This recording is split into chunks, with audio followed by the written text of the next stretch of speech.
A very good morning to all my dear students and respective parents. Today I am here with class 7th revision of S7 syllabus. We will start from addition of rational numbers और fraction. इसमें क्या है, हमारे पास addition और subtraction के लिए कुछ rules है। जैसे यहाँ पे ये 2 रेशनल नंबर्स है 4/7 एंड 3/14। इन दोनों रेशनल नंबर्स को क्या है, हमें ऐड करना है।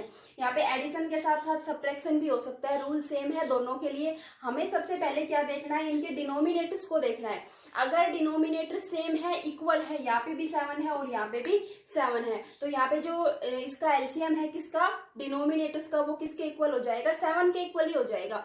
जो डिनोमिनेटर है वही हो जाएगा अगर सेम है तो। अब बात आती है कि सेम नहीं है, यहाँ पे 7 है और यहाँ पे 14 है, डिनोमिनेटर सेम नहीं है। अगर डिनोमिनेटर सेम नहीं है तो हम लेंगे एलसीएम किसका, डिनोमिनेटर्स का। यहाँ पे 7 और 14 का एलसीएम क्या हो गया, 14। अब आपको क्या करना है, जो डिनोमिनेटर है उससे डिवाइड करना है। जो हमारे पास एलसीएम एज ए डिनोमिनेटर यहाँ पे हमने लिखा है, उसको डिनोमिनेटर से डिवाइड करना है और न्यूमिनेटर से मल्टीप्लाई करना है। इस 14 को हमें 7 से डिवाइड करना है, किसके इक्वल आएगा, 2 के इक्वल आएगा। क्वोशिएंट क्या आएगा, 2। अगर हमारा क्वोशिएंट 2 है तो उसकी मल्टीप्लाई करनी है हमें न्यूमिनेटर से 4 से, तो यहाँ पे हो गया 8 प्लस 14 को डिवाइड किया, 14 से 1 आया, 1 की मल्टीप्लाई 3 से आई 3, तो 8 + 3 11/14। अगर सेम यही क्वेश्चन आपके पास किसके लिए, सब्ट्रैक्शन के लिए, कोई प्रॉब्लम नहीं है, सेम यही मेथड यूज होगा। बस यहाँ पे एडिशन की जगह साइन किसका लगा होता है, सब्ट्रैक्शन का, माइनस का साइन होगा यहाँ पे। बस ये याद रखना है, हमें एलसीएम लेना है किसका, डिनोमिनेटर्स का। डिनोमिनेटर को डिवाइड करना है और फिर जो क्वोशिएंट आए उससे मल्टीप्लाई करनी है किसकी, न्यूमिनेटर की। ठीक है, अब यहाँ पे देखिए मल्टीप्लाई में हमें एलसीएम नहीं लेना, मल्टीप्लाई में हमें डायरेक्ट कैंसिल आउट करना है न्यूमिनेटर से कोई भी डिनोमिनेटर। इस न्यूमिनेटर से कोई भी डिनोमिनेटर, जरूरी नहीं है सिर्फ इसके नीचे वाला ही, नहीं, इस नंबर से यहाँ पे नीचे वाले कोई भी नंबर कैंसिल आउट हो सकते हैं। अब यहाँ पे देखिए कैंसिल आउट करने की कोशिश कीजिए सेम डिजिट से। ये नहीं है कि इसको हम अलग डिजिट से कैंसिल आउट कर रहे हैं, इसको अलग डिजिट से, सेम डिजिट से कैंसिल आउट करने की कोशिश कीजिए। यहाँ पे देखिए 3 1 जा 3, 3 7 जा 21। किससे कैंसिल आउट हुए, दोनों ही नंबर 3 से कैंसिल आउट हुए। 7 1 जा 7, 7 2 जा 14, 2 है यहाँ पे 39 कैंसिल नहीं होगा। कोई भी ऐसा सेम नंबर नहीं है जिससे ये दोनों नंबर कैंसिल आउट हो रहे हैं, तो आप मल्टीप्लाई कर दीजिए किसकी, न्यूमिनेटर की न्यूमिनेटर से 2, डिनोमिनेटर की डिनोमिनेटर से, तो आपका आंसर क्या हो गया, 2/39। अब है आपके पास डिवाइड में हल्की सी एक स्टेप एक्स्ट्रा है, किससे, यहाँ पे मल्टीप्लाई से। ये देखिए हम डिवाइड डायरेक्ट नहीं कर सकते, डिवाइड वाले क्वेश्चन को भी आप चेंज कर लीजिए मल्टीप्लाई में। किस तरीके से आप चेंज करेंगे, जिसको हम डिवाइड कर रहे हैं, जिसको डिवाइड कर रहे हैं वो हमें एज इट इज लिखना है। 36/8 हमने लिखा एज इट इज। अब यहाँ पे देखिए जो डिवाइड का साइन था उसकी जगह हमने किसका साइन यूज किया, मल्टीप्लाई का, मीन्स चेंज किया है, डिवाइड की जगह मल्टीप्लाई का। जिससे डिवाइड कर रहे हैं उसका रेसिप्रोकल कर दीजिए, जो डिवाइड के साइन के बाद है उसका आप कर दीजिए रेसिप्रोकल। यहाँ पे डिवाइड चेंज हो गया मल्टीप्लाई में और इसका हो गया रेसिप्रोकल, 72/24। अब यहाँ पे देखिए कैंसिल आउट कर लीजिए, कोई टर्म किससे कैंसिल हो रही है, 12 से हो रही है। 12 6 जा 72, 12 2 जा 24, दोनों ही नंबर किससे कैंसिल आउट हुए, 12 से। अब यहाँ पे देखिए 2 3 जा 6, इससे हो गया 2 से, 4 2 जा 8, 4 9 जा 36। अब इस 2 से ना 9 कैंसिल होता है ना 3 कैंसिल होता है, तो आप यहाँ पे डायरेक्ट मल्टीप्लाई कर दीजिए। 9 × 3 27/2। तो जो हमारा आंसर है वो क्या हो गया, 27/2। बस क्या चेंज हुआ इसमें, डिवाइड का साइन है वो चेंज हो गया मल्टीप्लाई में और इस नंबर का हो गया रेसिप्रोकल। फिर उसके बाद सेम वही मल्टीप्लाई वाला क्वेश्चन बढ़ गया। यहाँ से देखिए कोई टर्म कैंसिल आउट हो रही है न्यूमिनेटर से डिनोमिनेटर, तो उसको आप कीजिए कैंसिल आउट।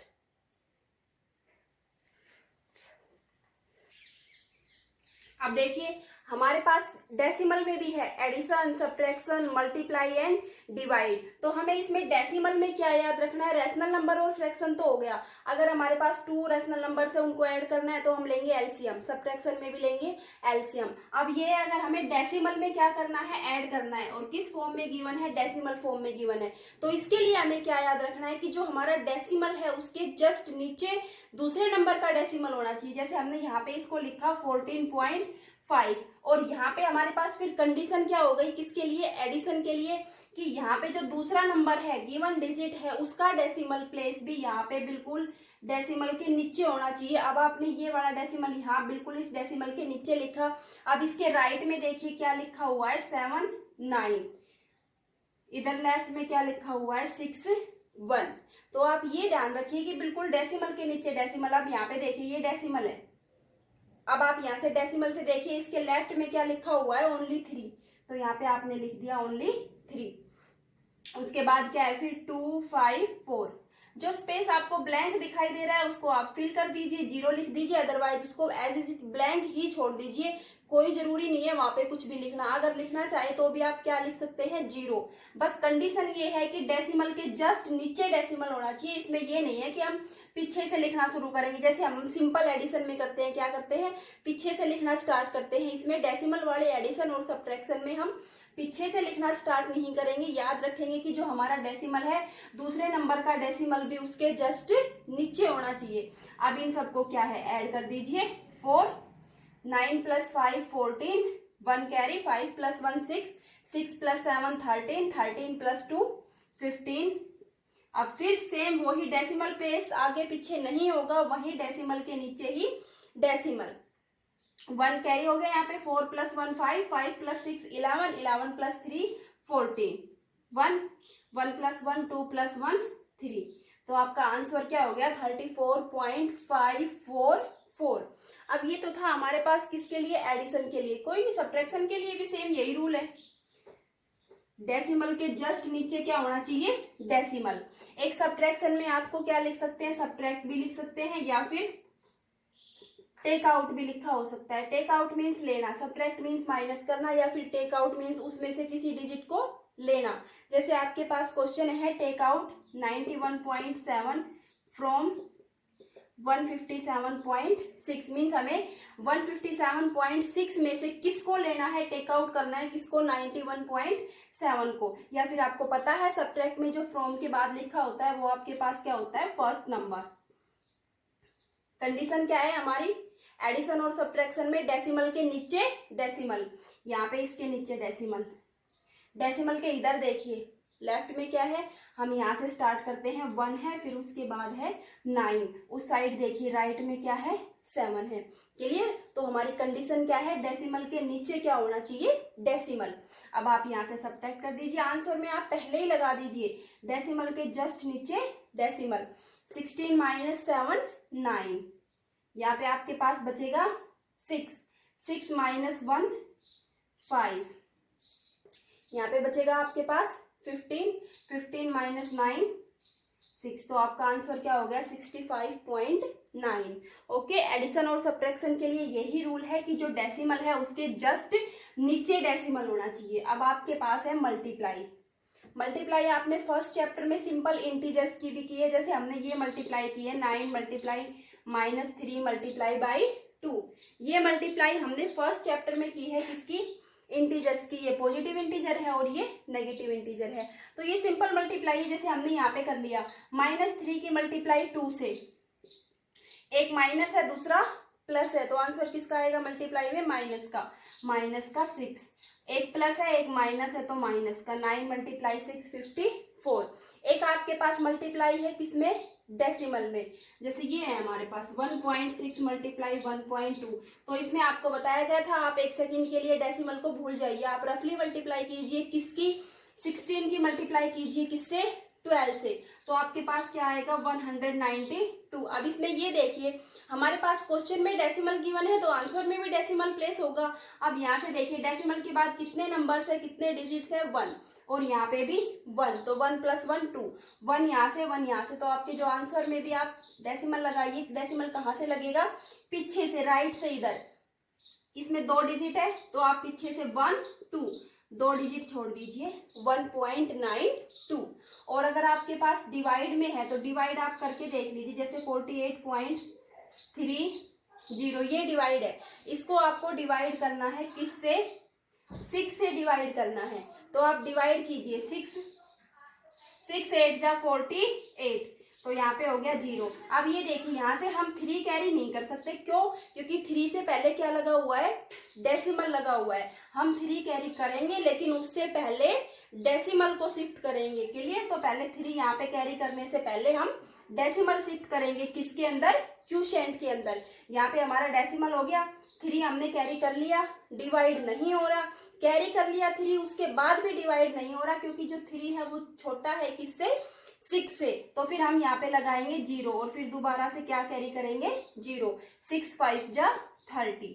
तो ये रूल हो गया आपके पास डिवाइड के लिए।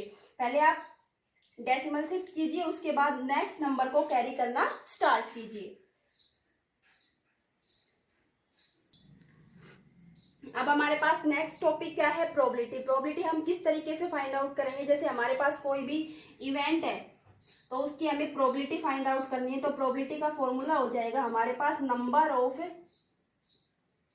फेवरेबल केसेस और outcomes upon total number of outcomes. ये फॉर्मूला हो गया हमारे पास प्रोबेबिलिटी का। अगर हम किसी चीज के लिए 100% श्योर है कि हाँ ये काम होना ही है, तो उसकी प्रोबेबिलिटी क्या हो जाएगी? Probability for surety 1। और जो प्रोबेबिलिटी है उसकी वैल्यू हमेशा, अगर हम किसी चीज के लिए श्योर नहीं है, हाँ ठीक है ये काम हो भी सकता है और नहीं भी, तो उसकी प्रोबेबिलिटी क्या है? हमेशा 1 से कम होगी। अगर हमें किसी चीज के लिए कंफर्म पता है कि हाँ ये होना ही है, श्योर है हम उस चीज के लिए, तो प्रोबेबिलिटी की वैल्यू होगी 1। 1 से ज्यादा कभी भी प्रोबेबिलिटी की वैल्यू नहीं हो सकती। अब इसका फॉर्मूला क्या है? Number of favourable outcomes upon total number of outcomes. अब इस पे क्वेश्चन देखिए, एक कॉइन है हमारे पास। अब उसमें कॉइन के अंदर आप ये देखिए, सबका देखा हुआ है, टोटल नंबर ऑफ आउटकम्स कितने होते हैं? 2 होते हैं। एक साइड हेड लिखा होता है और दूसरे साइड टेल लिखा होता है। मीन्स अगर हमारे पास देखा जाए तो कॉइन के अंदर टोटल नंबर ऑफ आउटकम्स या केसेस कितने हैं? 2। अब हमने कॉइन को थ्रो किया, उछाला सिक्के को, तो आपके पास क्या है? सिक्का नीचे आएगा, तब उस पे या तो हेड लिखा आएगा या फिर टेल लिखा आएगा।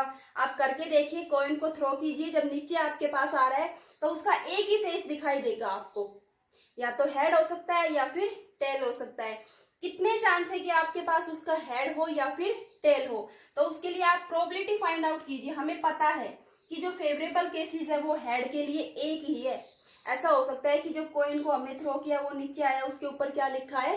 हेड लिखा है। हेड सिर्फ एक ही फेस पे है, तो फेवरेबल केस हमारे पास क्या है? 1। और टोटल नंबर ऑफ केस हमें पता है, टोटल केस कितने हैं? हेड भी है और टेल भी है, तो प्रोबेबिलिटी क्या हो जाएगी? 1/2। इसी तरीके से टेल की प्रोबेबिलिटी भी क्या हो जाएगी? 1/2। दोनों की प्रोबेबिलिटी 1/2 1/2। एक ही कॉइन को हम 200 टाइम्स थ्रो करते हैं। एक ही कॉइन को हम कितने टाइम्स थ्रो करते हैं? 200 टाइम्स। एक कॉइन लिया, फर्स्ट टाइम थ्रो किया, सेकंड टाइम किया, थर्ड टाइम, और क्या है उसके आउटकम्स हम नोट करते गए। तो हमारे पास ये हुआ कि 140 टाइम्स तो क्या हुआ? हेड आया, और भाई आपके पास 60 टाइम्स क्या हुआ? टेल आया। एक ही कॉइन को हमने थ्रो किया है, बार बार उसको उछाल रहे हैं, देख रहे हैं हेड लिखा आ रहा है, सेकंड टाइम भी हेड आया, थर्ड टाइम भी हेड आया, तो मींस टोटल 200 में से 140 टाइम्स तो क्या हो गया? हेड आ गया, और 60 टाइम्स क्या हो गया? टेल आ गया। सिंपल है, प्रोबेबिलिटी आप निकाल सकते हैं किसकी? हेड की। फेवरेबल केसेस कितने हैं? हेड कितनी बार आया? 140 टाइम्स। कितने बार आया हेड? 100। ये इस तरीके से हम डिनोट करते हैं, मीन्स हम प्रोबेबिलिटी निकाल रहे हैं किसकी? हेड की। हमारे पास जो हेड है वो कितने बार आया? 140 टाइम्स। और टोटल मतलब हमने एक ही कॉइन को कितने बार थ्रो किया है? 200 टाइम्स। कैंसिल, 2 7 जा 14, 2 से हो गया 10, 7/10 मीन्स हमारी प्रोबेबिलिटी क्या हो गई? 0.7। इसी तरीके से हम किसकी निकाल सकते हैं? टेल की भी निकाल सकते हैं। टेल की प्रोबेबिलिटी क्या हो जाएगी? 60/200। 2 3 जा 6, 3/10 मीन्स 0.3। अगर हम यहाँ से दोनों की देखें तो प्रोबेबिलिटी हमारे पास किसके इक्वल होगी? 1 के इक्वल होगी। 0.7 प्लस 0.3। तो हम प्रोबेबिलिटी निकालते हैं, सबसे पहले हम फेवरेबल केस देखते हैं, फिर उसके बाद हम टोटल नंबर ऑफ केस देखते हैं, ठीक है। फिर वहां से हम प्रोबेबिलिटी निकाल सकते हैं, नंबर ऑफ फेवरेबल आउटकम्स और case upon total number of outcomes और केस।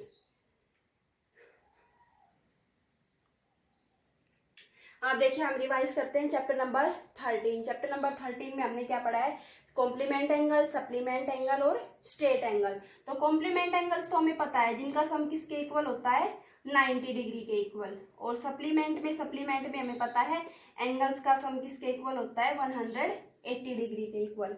अगर एक एंगल दे रखा है तो दूसरा हम निकाल सकते हैं। अगर कॉम्प्लीमेंट निकालना है तो गिवन एंगल को 90 में से माइनस करेंगे, और अगर गिवन एंगल का हमें सप्लीमेंट निकालना है तो उसको हम 180 में से माइनस करेंगे। अब आपके पास है, ये देखिए ए ओ बी क्या है, एक स्ट्रेट लाइन है। क्लियर यहाँ से दिखाई दे रहा है कि ये जो ए ओ बी है वो हमारे पास क्या है, एक स्ट्रेट लाइन है। अगर स्ट्रेट लाइन है तो कौन सा एंगल बनेगा, स्ट्रेट एंगल बनेगा। अब स्ट्रेट एंगल की वैल्यू हमें पता है किसके इक्वल होती है, 180 डिग्री। मीन्स हम अगर हम यहाँ से स्टार्ट करें और यहाँ तक तो हमारे पास वैल्यू किसके इक्वल होनी चाहिए, 180। मीन्स x प्लस 70 किसके इक्वल होना चाहिए, 180।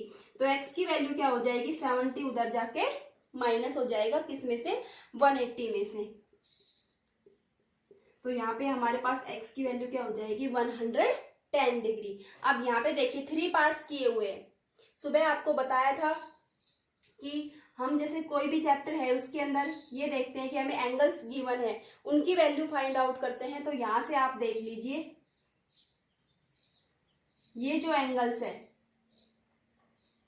3 पार्ट्स में डिवाइड है, मोर देन 3 में भी कर सकते हैं। यहाँ पे कितने पार्ट्स में था, 2 पार्ट्स में था। हम 3 में भी कर सकते हैं, 4 में भी कर सकते हैं। यहां से यहां तक जो वैल्यू है वो स्ट्रेट एंगल की फिक्स है, स्ट्रेट लाइन के द्वारा बनाया गया है। तो कितने डिग्री का होगा, 180 डिग्री का ही होगा। अब यहाँ से देखिए 30 प्लस 100 प्लस एक्स किसके इक्वल होगा, 180 के। Plus 100 plus X equals to 180। तो यहाँ पे हमारे पास एक्स की वैल्यू क्या हो जाएगी, 100 प्लस 30 130, उधर जाके हो जाएगा minus 180 minus 130 equals to 50 degree.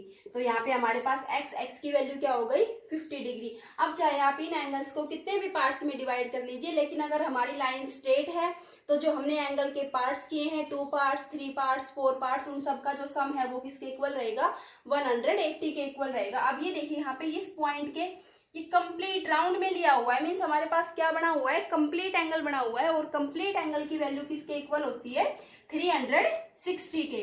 180 यहाँ से और 180 सेम यहाँ से। तो अगर हम कंप्लीट कर दे तो उसकी वैल्यू किसके इक्वल होगी, 360। मीन्स ये जो चारों एंगल है 60 plus 70 plus X plus 30, 360 by complete angle. 60 plus 70 130 plus 30 160 plus x equals to 360। तो हमारा x क्या हो जाएगा, 360 माइनस 160।